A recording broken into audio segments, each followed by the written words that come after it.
A hemispherical paperweight contains a small flower on its axis of symmetry at a distance 4 cm from its flat surface. एक hemispherical paperweight है और उसमें एक flower है, कोई object है, वो उसके बेस से 4 सेंटीमीटर ऊपर है। इस हेमिस्फेरिकल पेपरवेट की जो रेडियस है वो आपको 10 सेंटीमीटर दी है। यानी इस कर्व सरफेस से वो जो फ्लावर, वो जो ऑब्जेक्ट है वो 6 सेंटीमीटर नीचे होगा। ठीक। Where is the flower appears to an observer where the flower appears to an observer when he looks at it along the axis of symmetry from the top। ऊपर से अगर कोई जो ऑब्जर्वर है वो यहाँ से ऑब्जर्व कर रहा है, ये आई है मान लिया, ऑब्जर्वर यहाँ से देख रहा है, तो उस एक्सिस ऑफ सिमेट्री पे उस फ्लावर की इमेज कहाँ दिखेगी वो आपसे पूछ रहे हैं।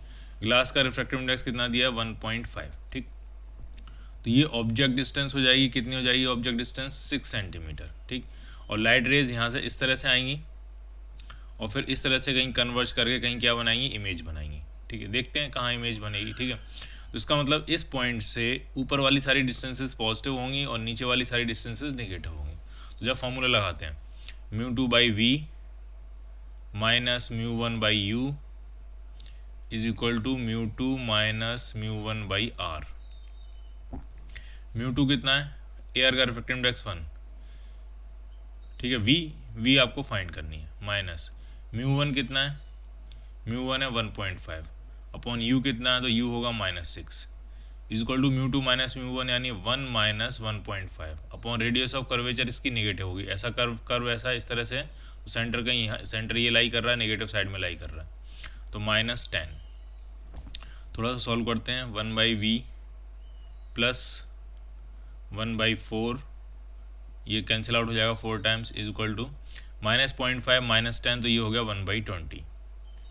तो 1 जो v आ रहा है वो आ रहा है 1/20 माइनस 1/4, एलसीएम आ गया 20, 1 माइनस 5/4/20 माइनस 4/20। तो जो v आ गया आपका, इमेज डिस्टेंस जो आ रही है वो -5 सेंटीमीटर आ रही है।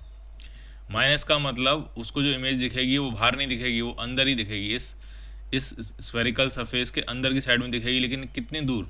5 सेंटीमीटर दूर। तो 5 centimetre from the top inside the glass sphere, C part.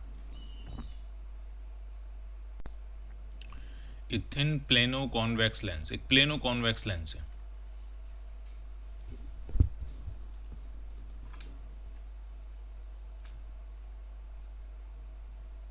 इस तरह से acts like a concave mirror. ये plano convex lens concave mirror की तरह बिहेव कर रहा है, जिसकी रेडियस ऑफ कर्वेचर कितना दिया है? 20 सेंटीमीटर। कब? When its plane surface is silvered, जब उसकी प्लेन सरफेस पे पॉलिश कर दी जाती है। तो ये प्लेनो कॉन्वेक्स लेंस है, लेकिन बिहेव कैसे कर रहा है? ये कॉनकेव मिरर की तरह बिहेव कर रहा है और रेडियस ऑफ कर्वेचर 20 सेंटीमीटर। इसका मतलब उस कॉनकेव मिरर की फोकल लेंथ कितनी होगी? 10 सेंटीमीटर। और सिंस कॉनकेव मिरर है तो focal length negative, focal length कैसी होगी? अगर हम साइन भी पुट करें तो फोकल लेंथ कैसी होगी? उसकी निगेटिव होगी, कॉनकेव मिरर है। तो वही पूछ रहे हैं, the radius of curvature of the curved surface if index of refraction of its material is 1.5। जिस मेटेरियल का बना उसका रिफ्रैक्टिव इंडेक्स 1.5 दिया है, तो ये जो रेडियस है R1, ये रेडियस ऑफ कर्वेचर कितनी होगी वो आपसे पूछी जा रही है।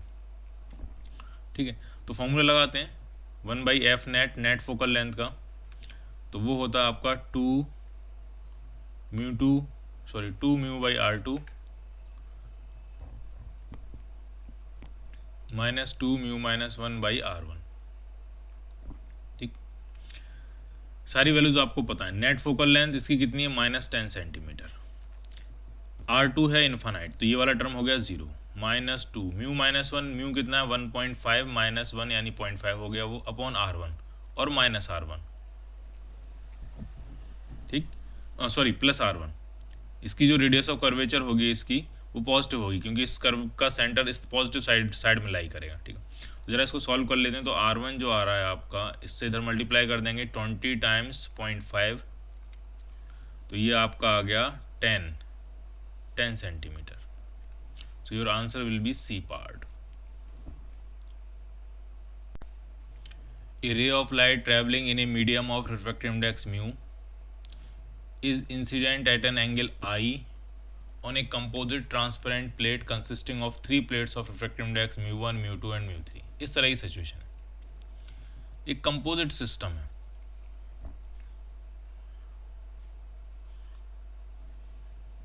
ठीक।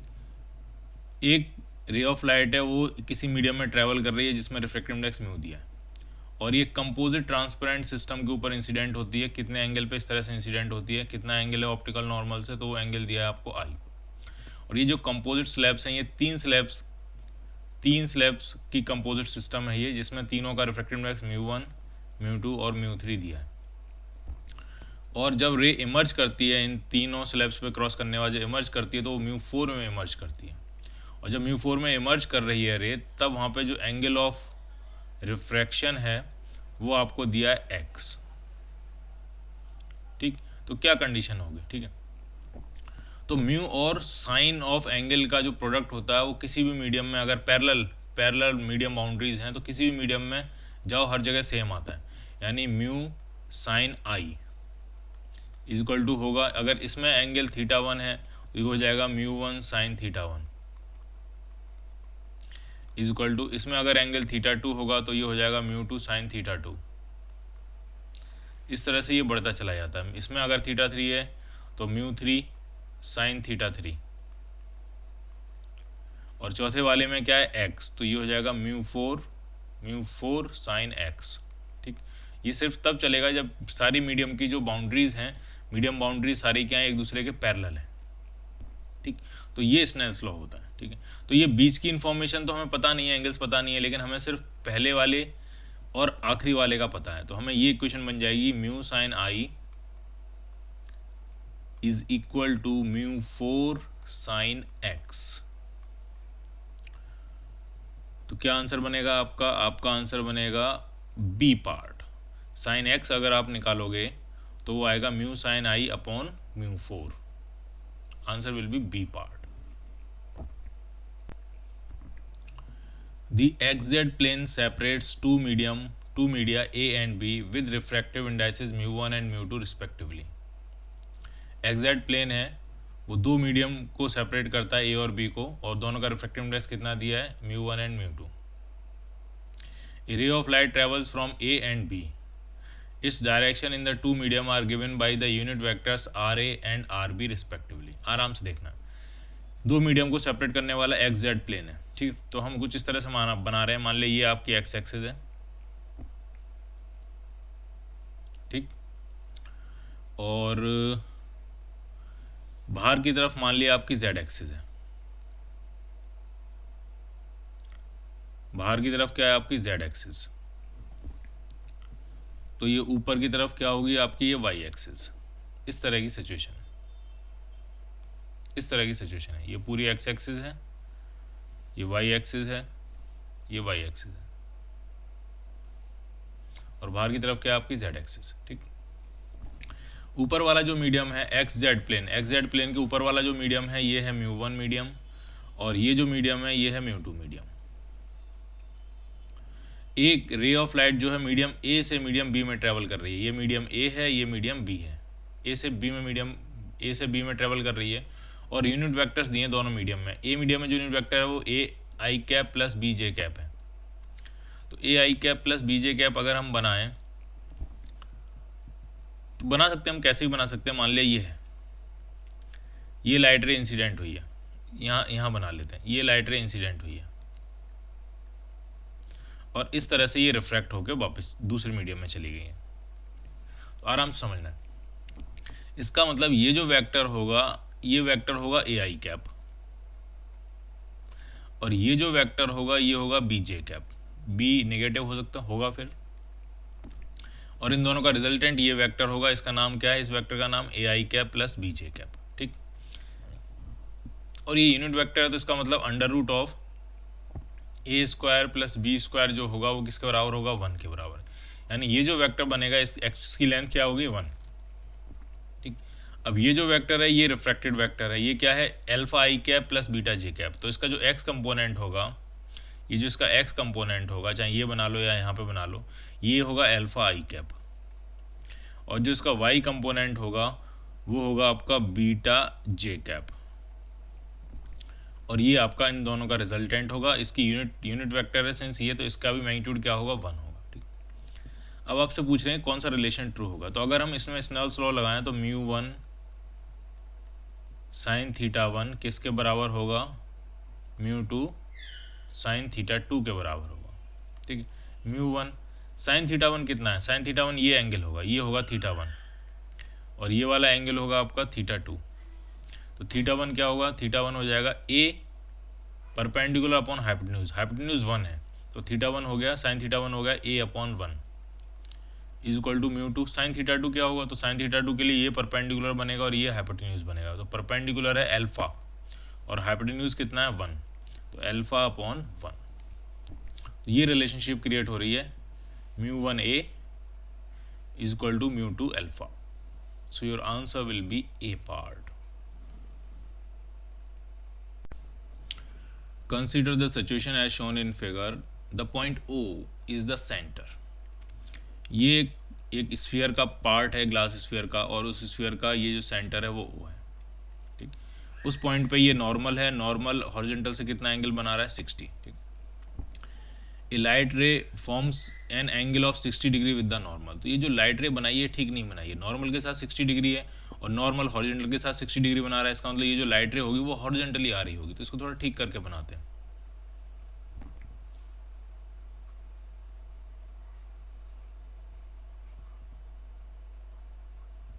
लाइट रे इस तरह से नहीं आएगी, लाइट रे कैसे आएगी, लाइट रे इस तरह से आ रही होगी, ये होगी लाइट रे। ठीक, ये लाइट रे आ रही होगी, हॉरिजॉन्टल से कितने एंगल पे आ रही लाइट रे, 60 डिग्री पे। Clear,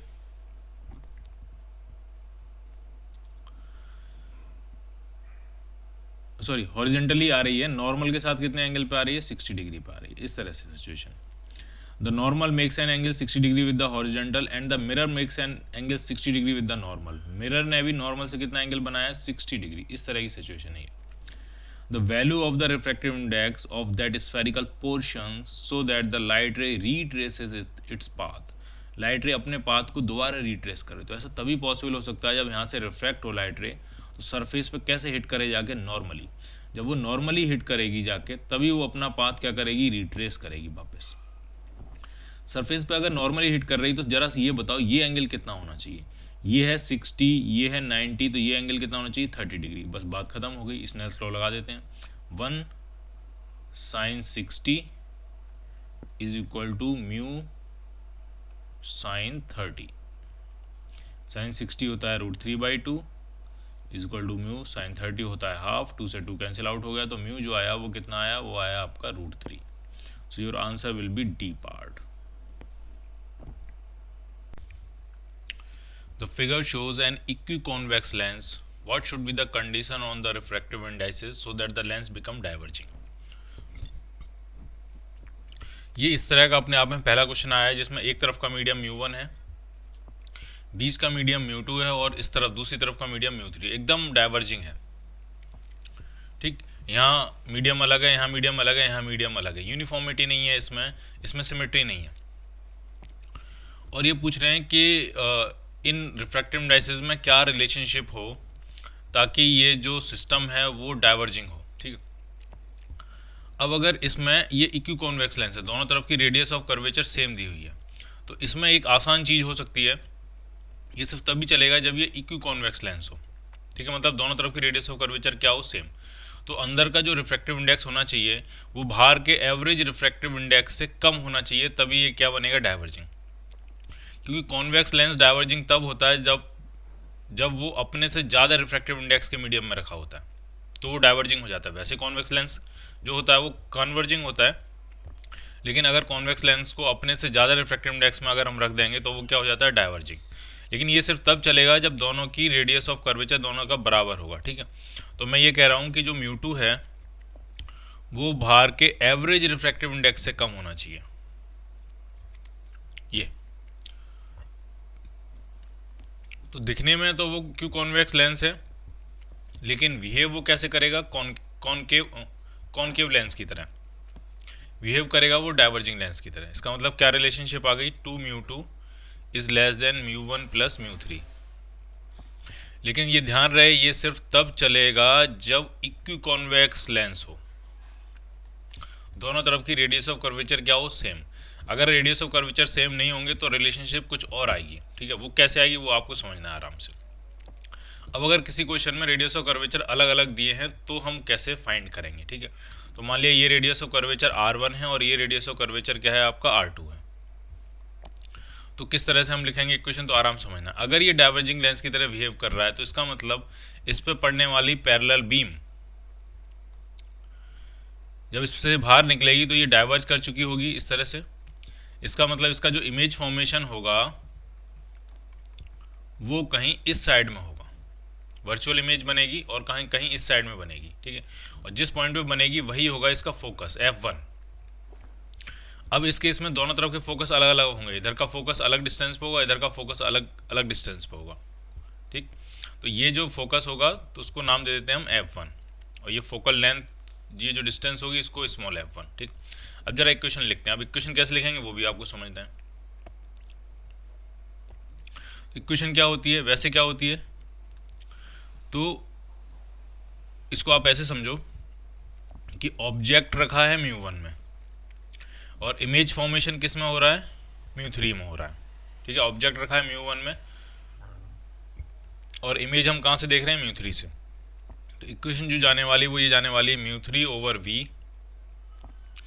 minus μ1 over u is equal to, अब दो सरफेसेस से रिफ्रैक्शन हो रहा है, एक यहाँ से, दोनों का हम ऐड करके लिखेंगे। तो इस सरफेस के रिफ्रैक्शन की इक्वेशन लिखोगे तो क्या लिखोगे, μ2 minus μ1 over radius of curvature plus R1। उसके बाद इस सरफेस की से रिफ्रैक्शन की इक्वेशन लिखोगे तो क्या लिखोगे, μ3 माइनस μ2 प्लस μ3 माइनस μ2 ओवर इसकी रेडियस ऑफ कर्वेचर क्या होगी, तो वो होगी माइनस R2। क्लियर है, ठीक है। लाइट रेज पैरेलल आ रही थी तो u जो होगा वो माइनस इन्फिनिटी होगा, तो ये वाला टर्म तो हो गया 0, ठीक। और आप चाहते हो डाइवर्जिंग हो लेंस, तो डाइवर्जिंग तब होगा जब v आपका नेगेटिव हो। आराम से समझना है, बिल्कुल कोई दिक्कत नहीं है इसमें, आराम समझो। अगर आप चाहते हो कन्वर्जिंग हो लेंस तो कन्वर्जिंग लेंस होने का मतलब v कैसा होना चाहिए, पॉजिटिव। और अगर आप चाहते हो डाइवर्जिंग लेंस हो तो v कैसा होना चाहिए, नेगेटिव। तो v नेगेटिव तब होगा जब ये पूरा टर्म नेगेटिव होगा। तो जो कंडीशन बनेगी वो ये बनेगी, μ2 minus μ1 by R1 minus μ3 minus μ2 by R2 must be less than 0। तो फिर कंडीशन ये आने वाली है और ये कंडीशन किस पे डिपेंड कर रही है, ये डिपेंड कर रही है R1 और R2 पे। अगर हम इसमें R1 और R2 की वैल्यू बराबर रख दें तो R1 और R2 एलसीएम लेके कहाँ चला जाएगा, 0 में। तो इधर क्या आएगा, इधर आ जाएगा μ2 minus μ1 minus μ3 plus μ2 is less than 0। तो ये आ गया 2 μ2 इज लेस देन μ1 प्लस μ3। तो μ2 किससे का छोटा आ गया, μ1 प्लस μ3 बाई 2 से छोटा। तो वही तो हमने लिखा था स्टार्टिंग में कि अगर रेडियस ऑफ कर्वेचर बराबर है तो अंदर का रिफ्रैक्टिव इंडेक्स बाहर के एवरेज रिफ्रैक्टिव इंडेक्स से कम होना चाहिए, ठीक। और बराबर नहीं होगी तो कैसे यूज़ करना है आपको कंडीशन, तो वो कंडीशन ये है। सबसे पहले वो लिखो जिस मीडियम में इमेज बनने वाली है, फिर वो लिखो जिस मीडियम में ऑब्जेक्ट बनने वाला है, और जो रिफ्रैक्शन वाले टर्म्स होते हैं वो जितने भी हों ऐड करते चले जाओ। तो सबसे पहले लाइट रे μ1 से μ2 में जा रही है तो क्या लिखेंगे, μ2 माइनस μ1 अपॉन इस कर्वेचर का रेडियस ऑफ कर्वेचर। उसके बाद μ2 से μ3 में जा रही है तो फिर क्या लिखेंगे, μ3 माइनस μ2 अपॉन इस कर्वेचर का radius of curvature. Clear. An object is kept at a distance of 16 cm from a thin lens and a image formed is real. If the object is kept at a distance of 6 cm from the same lens, the image formed is virtual. If the size of the image formed are equal, the focal length of the lens will be.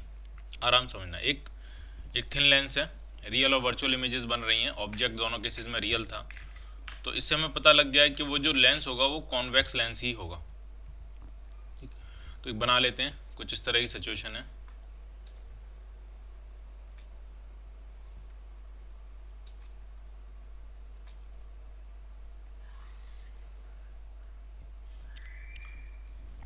कुछ इसकी focal length होगी F. पहली situation कह रहे हैं object जो हम रख रहे हैं वो 16 सेंटीमीटर दूर रख रहे हैं, और इमेज बन रही है एक रियल। पहले केस में जो ऑब्जेक्ट रखा है वो कितनी दूर रखा है, 16 सेंटीमीटर, और इमेज जो है एक रियल इमेज बन रही है, किसी मैग्नीफिकेशन की बन रही होगी, ठीक है, सेम मैग्नीफिकेशन की बन रही है दोनों केसेस में, तो मान लिया n टाइम्स इमेज बन रही है, ठीक है, इमेज कहीं यहाँ बन रही होगी और ये n टाइम्स साइज में होगी। अगर ऑब्जेक्ट का साइज है o तो इमेज का साइज जो होगा वो n टाइम्स o हो जाएगा, रियल इमेज। ठीक, दूसरे केस में वो ये कह रहे हैं कि जब ऑब्जेक्ट को हम 6 सेंटीमीटर डिस्टेंस पर रख रहे हैं,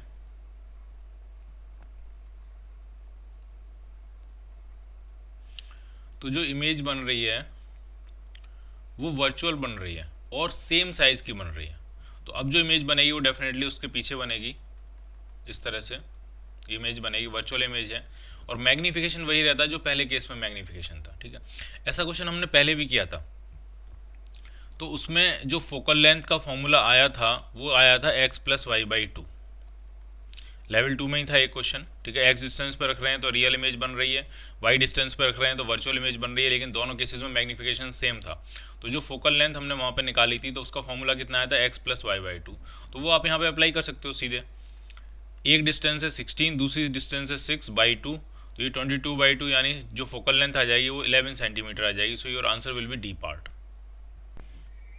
The apparent depth of water in cylindrical water tank of diameter 2 r centimeter is reducing at a rate of x centimeter per minute। आराम समझना आपको हो क्या रहा है यहाँ पे। एक सिलेंड्रिकल वाटर टैंक है, उसमें कहीं कोई लीक डेवलप हुआ होगा, तो उसमें जो वाटर का लेवल है, इसकी रेडियस दी है आपको r, रेडियस कितनी दी है, कैपिटल R, और जो वाटर का लेवल है अगर इस लेवल को हम बोलें h, तो ये जो वाटर की हाइट है, एक्चुअल हाइट, वो डिक्रीज़ कर रही है। किस रेट से डिक्रीज़ कर रही है, तो आपको दिया है dh बाई dt। अगर मैं ढंग से बात करूं तो ये माइनस dh बाई dt दिया है, क्योंकि h जो है वो टाइम के साथ डिक्रीज़ कर रहा है। किस रेट से डिक्रीज़ कर रहा है, x सेंटीमीटर पर मिनट, यूनिट सेंटीमीटर पर मिनट में आपको दी हुई है। When water is being drained out at a constant rate, but पानी को ड्रेन कर रहे हैं हम, इसीलिए ये लेवल जो है वो डिक्रीज करता जा रहा है। The amount of water drained in, actually ये एक्चुअल डेप्थ नहीं है, ये अप्रेंट डेप्थ है जो टाइम के साथ रिड्यूस कर रही है। तो एच डैश, अगर कोई ऊपर से इसको देख रहा होगा तो जो अप्रेंट डेप्थ उसको दिखेगी, अप्रेंट डेप्थ दिखेगी एच डैश। कितनी होगी एच डैश, तो सिंपल है, एच डैश जो होती है वो होती है सबसे पहले उसका रिफ्रैक्टिव इंडेक्स जिसमें ऑब्जर्वर है, ऑब्जर्वर एयर में है, इनटू स्लैब की थिकनेस एच अपॉन स्लैब का रिफ्रैक्टिव इंडेक्स म्यू। तो ये पानी भरा हुआ है पूरे रीजन में, तो इसकी actual distance, actual thickness, actual depth H है, और इसका रिफ्रैक्टिव इंडेक्स हमने क्या मान लिया, म्यू। नहीं, उन्होंने कहा है, उन्होंने n1 कहा है, n1 रिफ्रैक्टिव इंडेक्स एयर का है और n2 रिफ्रैक्टिव इंडेक्स वाटर का है। तो हम इस तरह से नहीं लिखेंगे, एयर की जगह क्या लिखेंगे n1 और वाटर की जगह क्या लिखेंगे n2।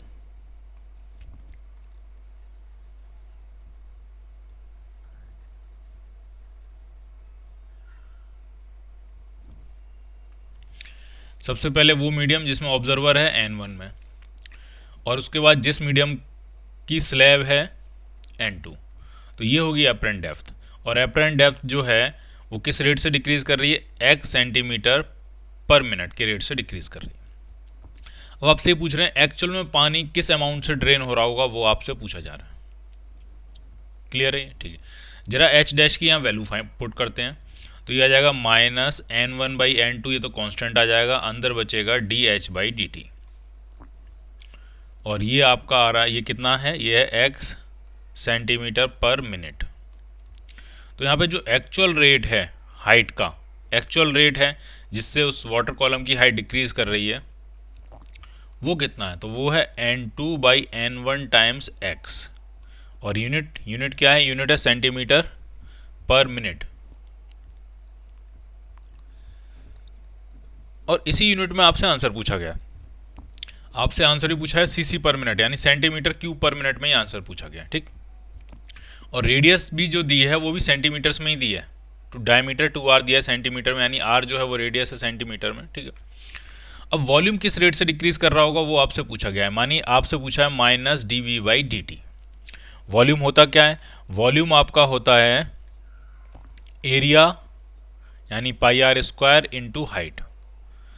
अब जो एरिया है, क्रॉस सेक्शन एरिया है, वो तो डिक्रीज नहीं कर रहा है, सिर्फ हाइट डिक्रीज कर रही है। तो ये कितना आ जाएगा? ये आ जाएगा माइनस, ये आ जाएगा पाई आर स्क्वायर और अंदर बचेगा minus d H by D t. और एक्चुअल हाइट किस रेट से माइनस, ये जो माइनस साइन आ रहे हैं सिर्फ ये बता रहे हैं हर जगह कि डिक्रीज हो रहा है। एक्चुअल हाइट किस रेट से डिक्रीज कर रही है तो वो आप ये फाइंड ही कर चुके हो, n two by N one into x. तो फाइनल आंसर जो आ गया pi are square into n two by N one into x. तो जो उसका वॉल्यूम होगा वो किस रेट से पर मिनट कितने सेंटीमीटर क्यूब वॉल्यूम कम हो रहा होगा, ड्रेन कर रहा होगा, तो ये है वॉल्यूम डिक्रीज होने का रेट। और यूनिट क्या है? सेंटीमीटर क्यूब पर मिनट, सीसी पर minute, pi are square X N two by N one. So your answer will be B part. Clear?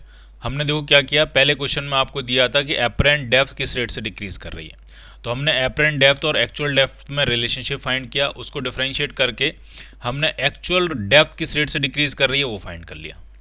और एक्चुअल डेप्थ अगर डिक्रीज कर रही है तो एक्चुअल वॉल्यूम किस रेट से डिक्रीज कर रहा है उनको आपस में रिलेट किया, और वहाँ से हमने वॉल्यूम किस रेट से एक्चुअली डिक्रीज कर रहा है वो हमें पता लग गया। क्लियर? अगर क्वेश्चन में ये पूछा जाता कि उस पर्सन को किस रेट से वॉल्यूम डिक्रीज होता हुआ दिख रहा है, यानी क्वेश्चन में जो पूछा जा रहा था वो फिर ये पूछा जा रहा था, अच्छा पर्सन को एक्चुअल में वॉल्यूम दिखता कितना? V dash. तो वी डैश होता पाई आर स्क्वायर, तो वही दिखती पाई आर स्क्वायर, लेकिन एच नहीं दिखता, उसको कितना दिखता है? H dash. तो पर्सन को जो वॉल्यूम फ्लो रेट दिखता कि वॉल्यूम पर सेकंड किस रेट से पर मिनट डिक्रीज हो रहा है, यानी minus D v dash by D t, तो वो सिंपली होता minus pi are square into d h dash by D t. और d h dash by D t आपको दिया एक्स, तो ये sorry minus d h dash by D t आपको दिया एक्स, तो ये आंसर आ जाता है आपका पाई आर स्क्वायर इंटू एक्स। तो ये वो रेट है जिस रेट से पर्सन को दिखेगा कि वॉल्यूम कम हो रहा है, और ये वो रेट है जिस रेट से एक्चुअली वॉल्यूम कम हो रहा होगा। A ray of light strikes a horizontal plane mirror at an angle of 45 degree. एक हॉरिजॉन्टल प्लेन मिरर है इस तरह से, और रे ऑफ लाइट इस पे स्ट्राइक कर रही है कितने एंगल पे? 45 के एंगल पे। इस तरह की सिचुएशन है। ठीक, तो जब कुछ नहीं दिया होता तो आप मानो कि वो एंगल नॉर्मल से दिया होगा 45 degree. The second plane mirror is attached at an angle theta with it. एक दूसरा प्लेन मिरर है जिसको थीटा एंगल पे अटैच कर दिया है। इस तरह से एक दूसरा प्लेन मिरर होगा।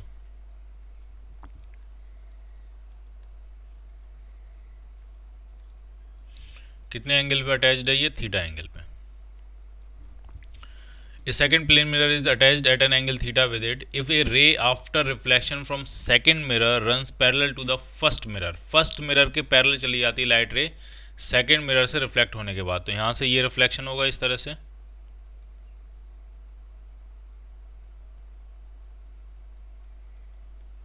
और यहाँ से रिफ्लेक्ट होने के बाद ये फर्स्ट मिरर के पैरेलल चली जाती है। ये सिचुएशन है।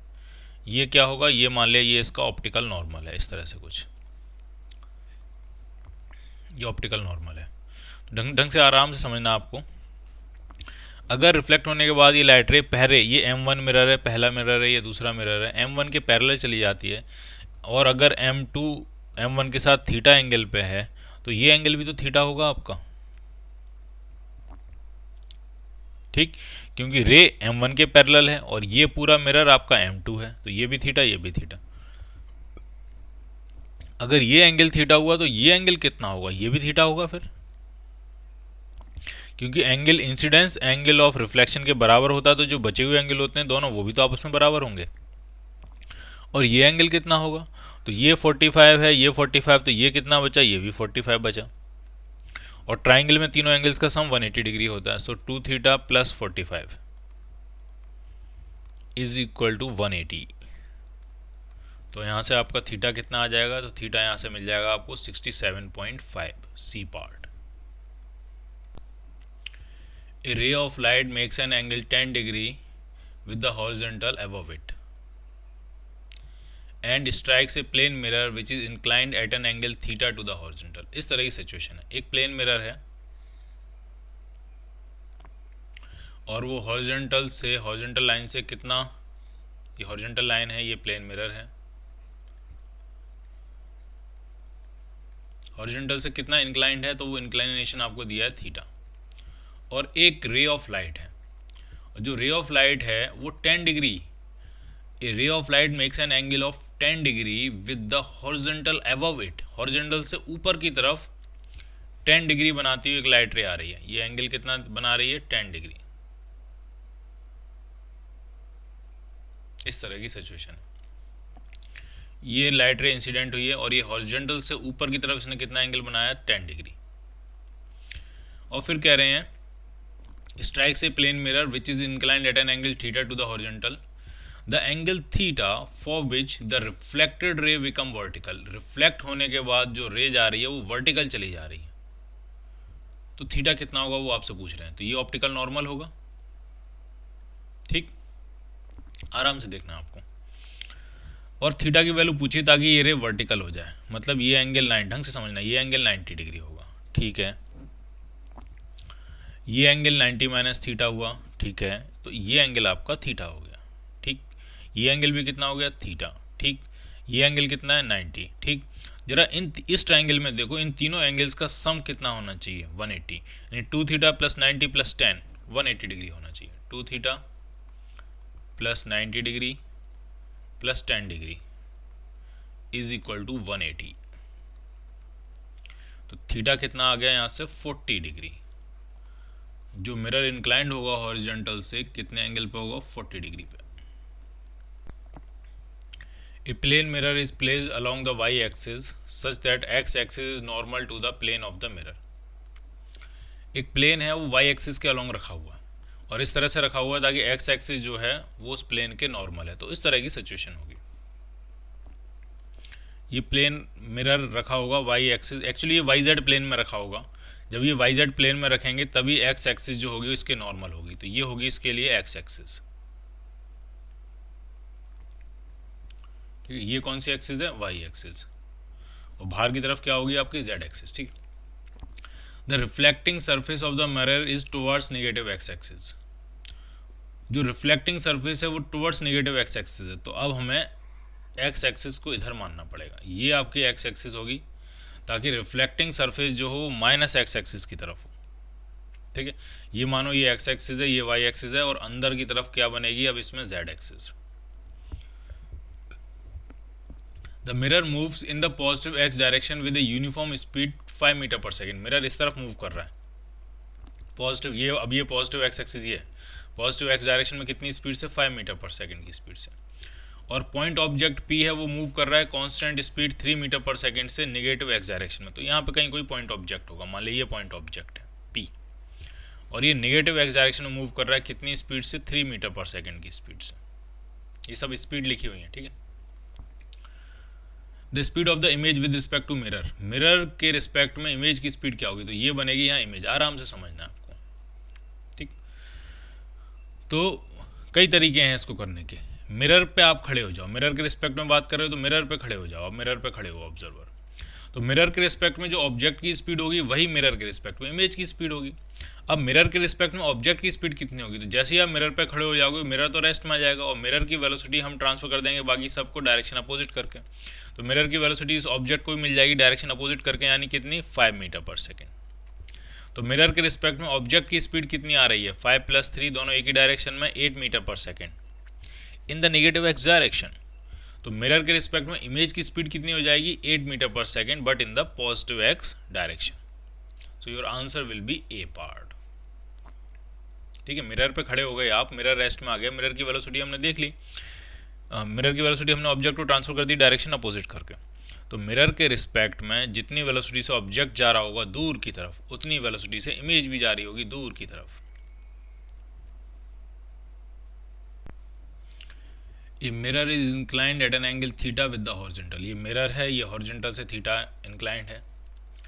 If A ray of light is incident at an angle of incidence theta, एक रे ऑफ लाइट इंसिडेंट हो रही है, वो नॉर्मल के साथ कितना एंगल है ऑफ इंसिडेंस है, थीटा।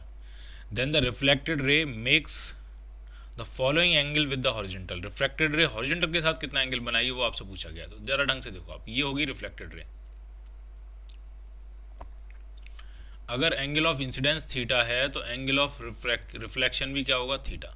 लेकिन वो नॉर्मल से नहीं पूछा, हमसे ये पूछा गया है कि हॉरिजॉन्टल से कितना एंगल बना रही होगी ये, ठीक। हॉरिजॉन्टल से ये कितना एंगल बनाएगी, तो आराम से देखना, ये नॉर्मल है, ये हॉरिजॉन्टल है। ये जो नॉर्मल है वो हॉरिजॉन्टल से कितना एंगल बनाएगा, ठीक है। तो आराम से देखना, ये एंगल कितना होगा, हॉरिजॉन्टल से मिरर का एंगल कितना है, तो वो है थीटा, ठीक। तो नॉर्मल का एंगल कितना होगा, तो नॉर्मल का एंगल होगा π/2 माइनस थीटा, ठीक। इसका मतलब नॉर्मल का हॉरिजॉन्टल से ये एंगल और ये एंगल बराबर ही होंगे।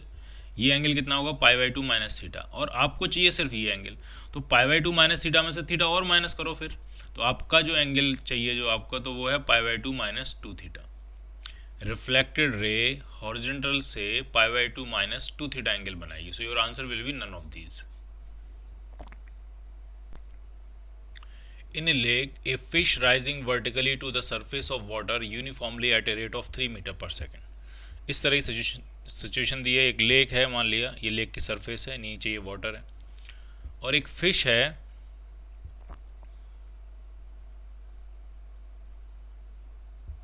राइज कर रही है ऊपर की तरफ। कितनी वेलोसिटी से राइज कर रही है, तो वो दी है 3 मीटर पर सेकेंड, ठीक। कुछ मान लेते हैं लेक से कितना नीचे है अभी, तो फिश मान लिया x1 डिस्टेंस नीचे है, और कितनी स्पीड से राइज कर रही है ऊपर की तरफ, 3 मीटर पर सेकेंड। ऑब्जर्व से वर्ड डाइविंग वर्टिकली डाउनवर्ड, एक वर्ड है यहाँ पे, ये नीचे की तरफ डाइव कर रही है, किसी वेलोसिटी से डाइव कर रही होगी, वो एक्चुअल वेलोसिटी नहीं पता, लेकिन उसकी वेलोसिटी जो फिश को दिख रही है वो दी हुई है, क्योंकि उन्होंने कह रहे हैं ऑब्जर्व से bird diving vertically downward towards the water, vertically towards the water at a rate of 9 metre पर सेकेंड। एक्चुअल में इसकी कुछ वेलोसिटी होगी, लेकिन फिश को इसकी वेलोसिटी कितनी दिख रही है, 9 मीटर पर सेकेंड। यानी velocity of bird with respect to fish वो दिख रही है 9 मीटर पर सेकेंड। क्लियर है ये, ठीक है। The actual velocity of the dive of the word, इसकी एक्चुअल वेलोसिटी आपसे पूछिए। तो मान लिया वर्ड अभी इस इंस्टेंट पे कितनी डिस्टेंस पे, x2 डिस्टेंस पे, और एक्चुअल वेलोसिटी मान लिया v0, ठीक। ये बात क्लियर है, ठीक है। और fish velocity of bird with respect to fish को वर्ड कितनी तेजी से अपनी तरफ आती हुई दिख रही है, 9 मीटर पर सेकेंड, ठीक है। ये स्पीड है, अब इसको प्लस माइनस लिखेंगे वो हम देखेंगे, क्योंकि ये स्पीड पास आ रही है, तो इससे फिश और बर्ड के बीच की डिस्टेंस कम हो रही है, ठीक है। तो वो हम देख के लिखेंगे आराम से। तो सबसे पहले हम लिखेंगे displacement of bird with respect to fish के रिस्पेक्ट में वर्ड कितना दूर है, पहले वो लिखते हैं।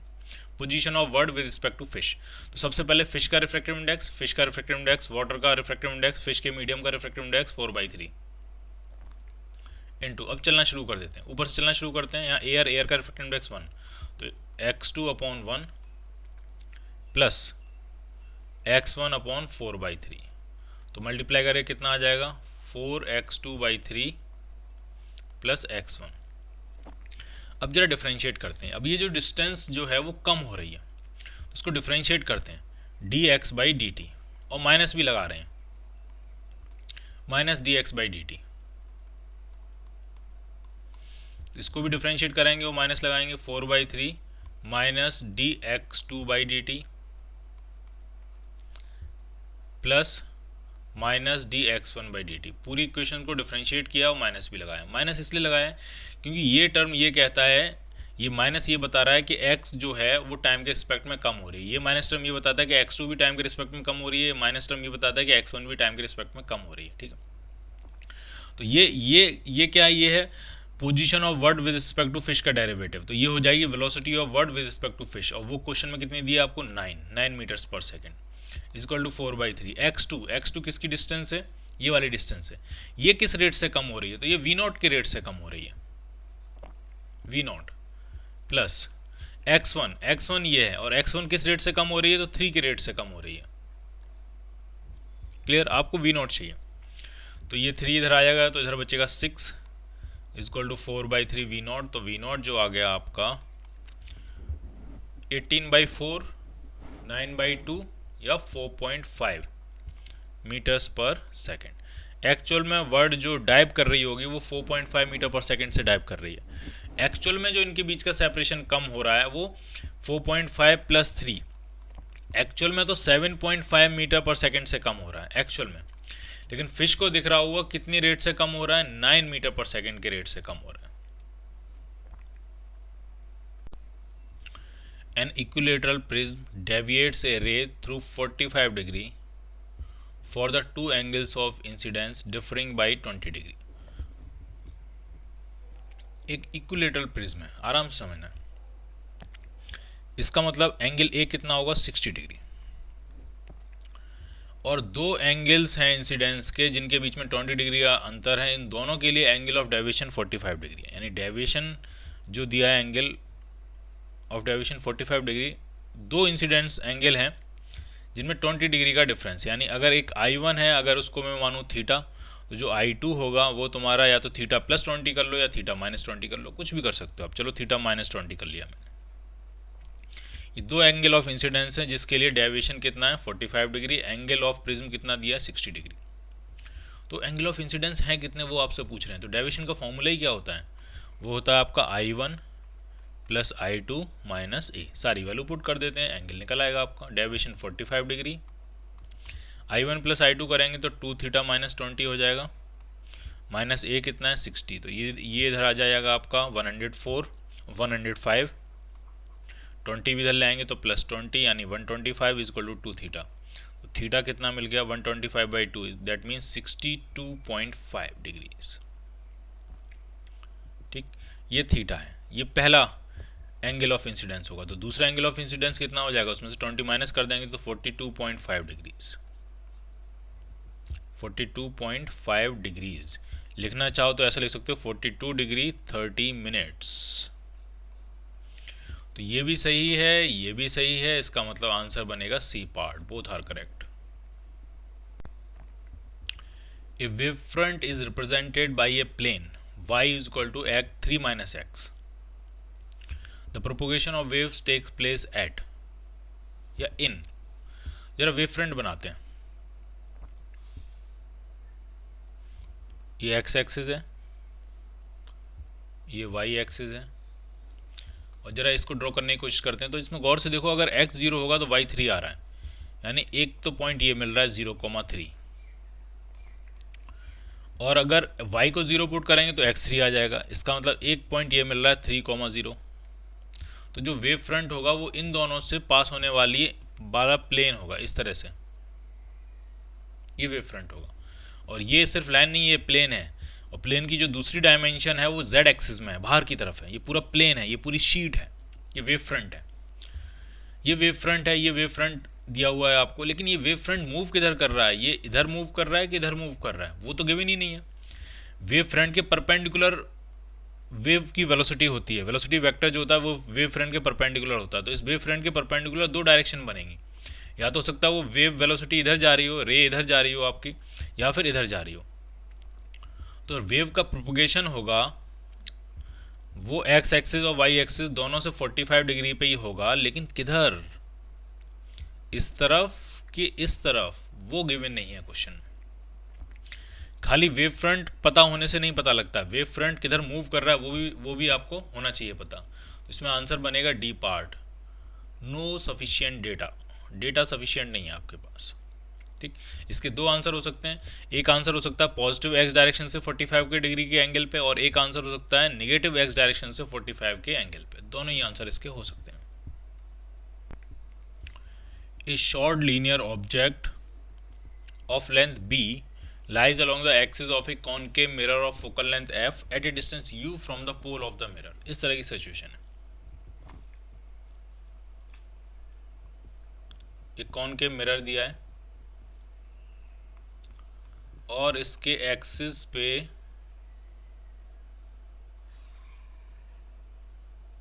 एक शॉर्ट ऑब्जेक्ट लाई कर रहा है, शॉर्ट ऑब्जेक्ट है। ठीक, उसकी ज़्यादा डायमेंशन ज़्यादा बड़ी नहीं, सिर्फ इतनी बड़ी इसलिए बना ली ताकि आपको दिखे। ठीक है, एक छोटा सा ऑब्जेक्ट है ये, जिसकी डायमेंशन काफ़ी कम है, बी दी हुई है उन्होंने, और वो पोल से कितनी डिस्टेंस पे लाई कर रहा है, यू डिस्टेंस पे। कॉनकेव मिरर है, उसकी फोकल लेंथ कितनी दी है, एफ। इमेज का साइज आपसे पूछा गया है, ठीक है, तो आराम से समझना है। अगर ये ऑब्जेक्ट बड़ा होता तो हम कैसे करते, तो हम इस ऑब्जेक्ट के दोनों एंड की फाइनल इमेज की पोजीशन फाइंड कर लेते और उन दोनों एंड की जो फाइनल इमेज बनती उनके बीच का सेपरेशन ही इमेज डिस्टेंस होती। हम ये मान लेते ये वाला एंड जो है वो ए है, ये वाला एंड बी है, तो ए की इमेज ढूंढते ए डैश कहाँ बन रही है, फिर बी की इमेज ढूंढते बी डैश कहाँ बन रही है, और ए डैश और बी डैश के बीच का जो सेपरेशन होता है वही इमेज डिस्टेंस हो जाती। लेकिन ये छोटा ऑब्जेक्ट है, very small object, short linear object, तो इसमें जो प्रोसेस है वो थोड़ा अलग है। कैसे करेंगे इसको वो समझो आप। मिरर इक्वेशन क्या होती है, 1/v plus 1/u is equal to 1/f। ठीक है, अब जरा साइन पुट करते हैं, तो v का तो हमें पता है नहीं अभी, लेकिन जो u है वो आपका बेसिकली माइनस u है, is equal to 1/f, focal length भी क्या होगी, निगेटिव होगी।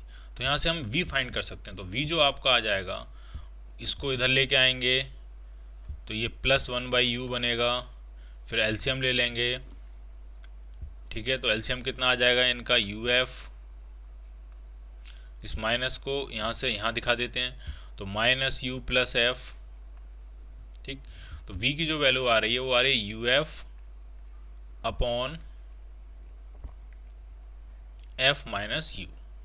ठीक, हमें पता नहीं है कौन सा बड़ा है, ऐसा उन्होंने कुछ कहा भी नहीं है कि कौन सा बड़ा है। ठीक है, u भी बड़ा हो सकता है, f भी बड़ा हो सकता है, तो हमको पता नहीं है, हमको पता नहीं इसकी इमेज रियल बनने वाली है कि वर्चुअल बनने वाली, तो हमने इसको ऐसे ही छोड़ दिया v। ठीक, इक्वेशन 1। अब जरा समझो, अब हम क्या करेंगे, इस इक्वेशन को हम डिफरेंशिएट करेंगे, तो 1/v का डिफरेंशिएशन हो जाएगा minus 1/v square into D V. General differentiation किया है, किसी के रिस्पेक्ट में नहीं किया है। 1/u का डेरिवेटिव होगा minus 1/u square into d you, और फोकल लेंथ तो कांस्टेंट ही होगी, तो उसका डेरिवेटिव हो जाएगा 0। अब यहाँ से जो डी वी आने वाला है आपका, वो आपका आने वाला है minus v square by u square into d u. अब इसको गौर से देखो, ये रिलेशनशिप आपको क्या बताती है। ये जो डी यू है ये बेसिकली स्मॉल साइज है ऑब्जेक्ट का, और ये जो डी वी है ये स्मॉल साइज है इमेज का। तो अगर ऑब्जेक्ट वेरी स्मॉल साइज का होगा तो इमेज का साइज कैसे फाइंड करेंगे, तो वो ये कंसेप्ट हम इस तरह से फाइंड करेंगे। D v basically very small change in image distance है, और डी यू क्या, very small change in object distance. और वेरी स्मॉल चेंज तब होगा जब ऑब्जेक्ट आपका लीनियर होगा लेकिन शॉर्ट होगा। ठीक है, तो डी यू बन जाएगी इमेज ऑब्जेक्ट का साइज, और डी वी बन जाएगा आपका इमेज का साइज। ठीक, कितना होगा साइज, तो जरा फाइंड कर लेते हैं। डी वी आपका आ जाएगा minus v square by u square, v की वैल्यू ये है, जरा इसका स्क्वायर कर दें तो कितना आ जाएगा, तो ये आ जाएगा you square F square upon F minus u का स्क्वायर, और डिवाइडेड बाई ये वाला you square into d you. D you जो लेंथ दी है वो कितनी दी हुई है, वो आपको बी दी हुई है, तो यू स्क्वायर से यू स्क्वायर का एक कैंसिल आउट हो गया, तो जो इमेज की लेंथ आ रही है वो आपकी आ रही है minus f square v over f minus u का स्क्वायर। ठीक, यहाँ माइनस साइन ये बता रहा है कि इमेज जो बनेगी वो आपकी इन्वर्टेड बनेगी। ठीक है, इमेज जो बनेगी वो कैसी बनेगी, आपकी इन्वर्टेड बनेगी, लेकिन साइज कितना होगा उसका, तो साइज ये हो जाएगा f square b over f minus u का स्क्वायर। तो क्या आंसर बन गया, f square b over f minus u का स्क्वायर, तो आंसर आपका बनेगा बी पार्ट, क्योंकि यू माइनस एफ का स्क्वायर कर लो चाहे एफ माइनस यू का स्क्वायर कर लो एक ही बात है, तो size of image b part. इस circular beam of light, diameter दिया है d, falls on A plane surface of a liquid. Liquid की प्लेन सरफेस है इस तरह से, और उस प्लेन सरफेस पे एक सर्कुलर बीम आ रही है लाइट की, डायमीटर d दिया और एंगल ऑफ इंसिडेंस 45 है, तो आराम समझना होगा क्या, कुछ इस तरह की सिचुएशन होगी।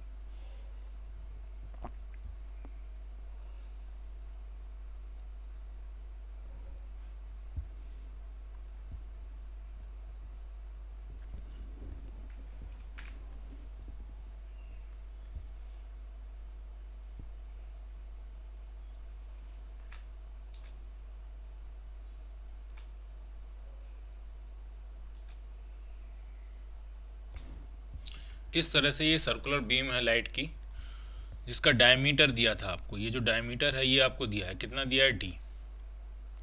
और ये बीम जो है वो इस तरह से आ रही थी, सर्कुलर बीम इस तरह से, और ये एक सरफेस पे फॉल होती है जिसमें एंगल ऑफ इंसिडेंस 45 डिग्री दिया हुआ है। यानी अगर मैं यहाँ पे एक नॉर्मल बनाऊँ तो ये जो एंगल ऑफ इंसिडेंस होगा ये आपको 45 डिग्री दिया होगा।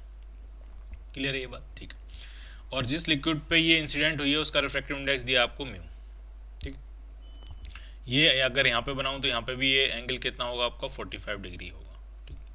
अब पूछ रहे हैं diameter of the refracted beam, जो बीम रिफ्रैक्ट होगी उसका डायमीटर पूछा जा रहा है। तो जरा बीम को रिफ्रैक्ट करते हैं, इस तरह से ये बीम क्या हो जाएगी, रिफ्रैक्ट हो जाएगी। इसका डायमीटर आपसे पूछा गया है। बेसिकली आपसे क्या पूछा गया है, अगर मैं यहाँ बनाऊं तो कुछ इस तरह की चीज़ें आपसे पूछी गई हैं।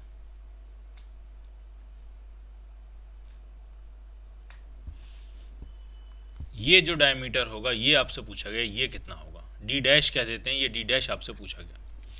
और एंगल ऑफ रिफ्रैक्शन मान लेते हैं आर, तो ये वाला एंगल भी क्या होगा आपका आर। आर को हम कैसे निकालेंगे, स्नेल्स लॉ से, 1 sin 45 यानी 1/√2 is equal to mu sine r. ठीक है, तो जो साइन आर आ रहा है आपका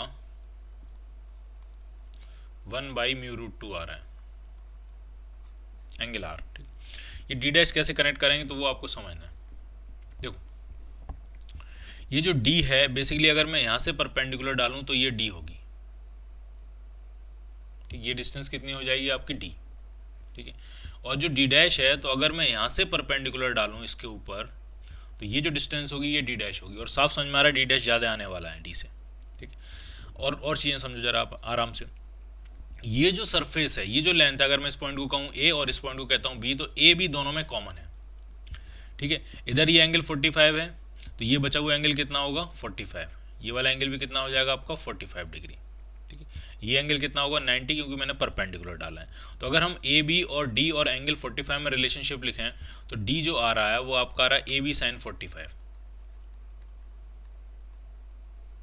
ठीक, अब जरा इस ट्राइंगल में आते हैं। ये एंगल आपका आर है, ठीक है, ढंग से समझना। ये एंगल आपका क्या है, आर, ये वाला एंगल आर है। तो ये एंगल कितना हुआ, 90 माइनस आर, तो ये एंगल कितना हो जाएगा, आर। तो अगर आर डी डैश और ए बी में रिलेशन लिखें तो डी डैश जो आने वाला है आपका, वो आपका आने वाला ए बी उसके साथ कॉस आर। ठीक है, साइन आर नहीं है, उसके साथ क्या आ रहा है आपका, कॉस आर आ रहा है। अब दोनों इक्वेशंस को हम डिवाइड कर लेते हैं। तो डी डैश हमें फाइंड करना है अपॉन डी के टर्म्स में फाइंड करना है। ए बी कैंसिल आउट हो जाएगा, तो इधर आ रहा है कॉस आर अपॉन साइन 45 यानी 1/√2, तो ये आ गया आपका √2। अब हमें कॉस आर फाइंड करना है, साइन आर गिवन है। साइन आर से कॉस आर फाइंड करना बहुत सिंपल है। कॉस आर जो होता है वो होता है √1 माइनस साइन स्क्वायर आर, तो 1 माइनस 2 म्यू स्क्वायर।